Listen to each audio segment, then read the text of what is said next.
Climate change hits us all, but not in equal ways. It hits poor people harder than rich, vulnerable people harder than powerful, and women harder than men.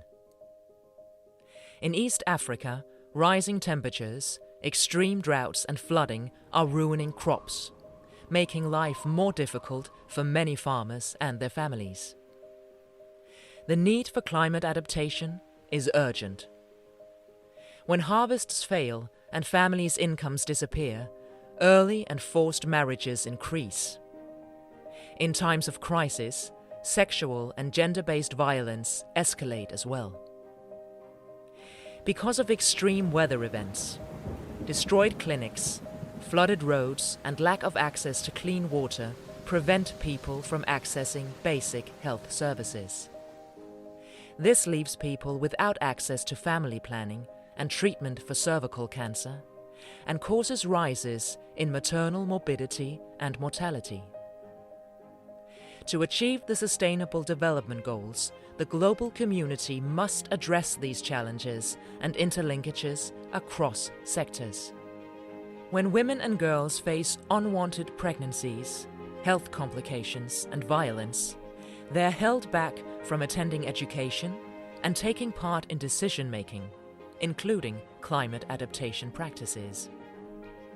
Access to healthcare, sex education, and the right to decide over one's own body and life are crucial for gaining gender equality. Because women are also key players in adapting for a changing climate. This is, however, often overlooked in programs on sustainable development. To improve resilience, an approach that integrates more sectors is needed.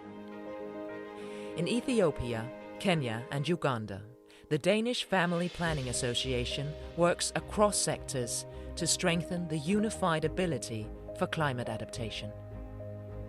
Together with WWF, we work closely with districts and local communities to secure access to health services, counseling, and family planning, while supporting alternative livelihoods that thrive in a changing climate and also protect nature. By creating dialogue on equality and rights issues, we spark conversation on norms and gender.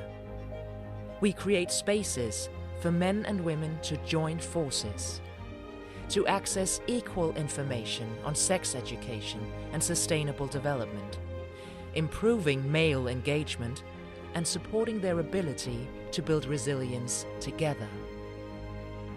We cannot stop the flooding or rising temperatures, but by putting sexual and reproductive health and rights on the agenda of climate adaptation, we'll support women and girls in living to their full potential in a changing world.